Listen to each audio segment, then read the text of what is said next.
Hey guys, we're going to talk about the Sipik SK68 zoomy flashlight. This is the one, the infamous flashlight. You will find more versions of this flashlight out there than I think there are insects in the jungle. It seems like pretty much every overseas company on earth makes some version of this flashlight.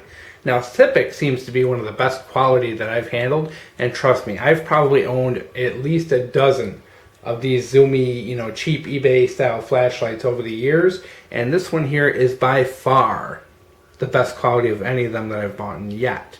Now, of course, a lot of them are just no names, no brand, $3 flea market variety, but this one here is considerably better. I'm going to go over why and why this is actually a decent light to buy, because I think I paid like $3.88 for it, which is not a bad little price, and for what they are. And it's just a matter of long term whether it's going to hold up. So what makes this thing pretty cool? Number one, it takes a AA or a 10440 battery, so you can use the rechargeable lithium ion or a plain old alkaline AA.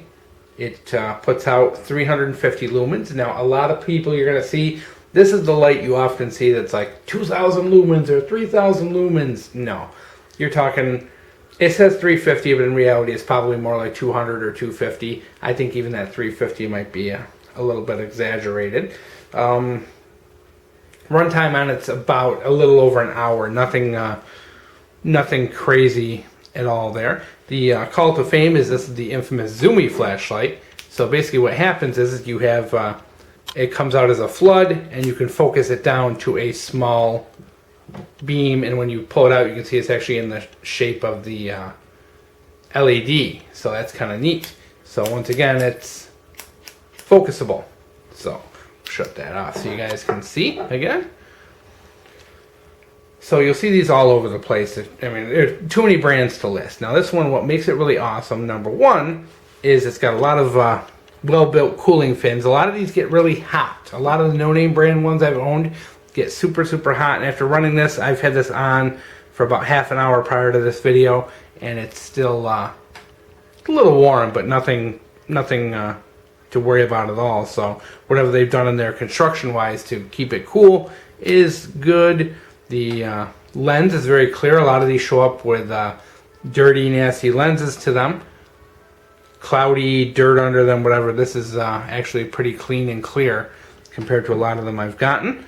The belt clip is very strong. A lot of these come with like really cheap kind of pop metal. They bend like the first time you put them in your pocket. But you can see it's a very tight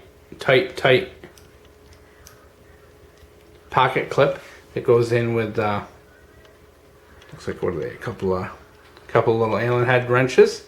So the pocket clip is actually good. A lot of the cheap no-name ones will have just really flimsy, like embarrassingly flimsy, where you can't keep them in your pocket after a couple of days. It does tail stand because the button is recessed. It also will do that function, which basically is very useful for people who might accidentally set the flashlight down while it's still on. That way you can see it. Plus it also works as like a little kind of night light or whatever. You just need that little tiny bit of light.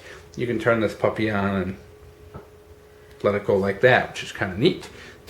The clicky is orange. A lot of these you'll see all different kinds, glow in the dark, blue, green, whatevs, This one is very good. You can hear it. Very good, solid click to it. No slop at all. Very good. Very high quality for the money clip. It's got, the pocket clip kind of gives it that anti-roll feature, so you don't have to worry about it rolling away as well. So overall, this thing, in that $3-4 price range, is one of the better lights you're going to get if you buy the good brand Sipik ones. Now, are Sipik the best ones out there? I don't know. Maybe there's a flashlight guy out there who can kind of school me and tell me which the best one is, but the Sipik one is probably the first branded one that I've picked up. And overall, I've been really just super excited about the quality. And I wish I had a longer run time, to be honest. That's my only complaint, for a small flashlight like this. I generally like a longer run time. But for a single mode, it's very on par with that Coast HP1. That thing only runs for like an hour on a AA, so it's very similar. And actually, it's a little brighter than that. So you are getting a little more brightness out of this, and a little bigger though, but hey, you know, for $4, you're talking a $4 light versus a $10 light as well. So overall, I think this is quite the winner for the money, guys. I will definitely be picking up a couple more of these just to put into kits and all that, and we'll see long term how they last. Like I said, I've owned a million of these unbranded eBay ones, and they've all died eventually. So we're going to try these out and try the branded ones and see. Now, if you look on budget light forums, there is so much information about these lights. There's probably more written about these lights than any other light in the existence of mankind. So a lot of people swear by them. A lot of people hate them. They're loved, they're hated. But I'm going to give them a shot long term and see how they do. And of course, if something does happen along the line, you're going to see it, guys. So hope you enjoyed.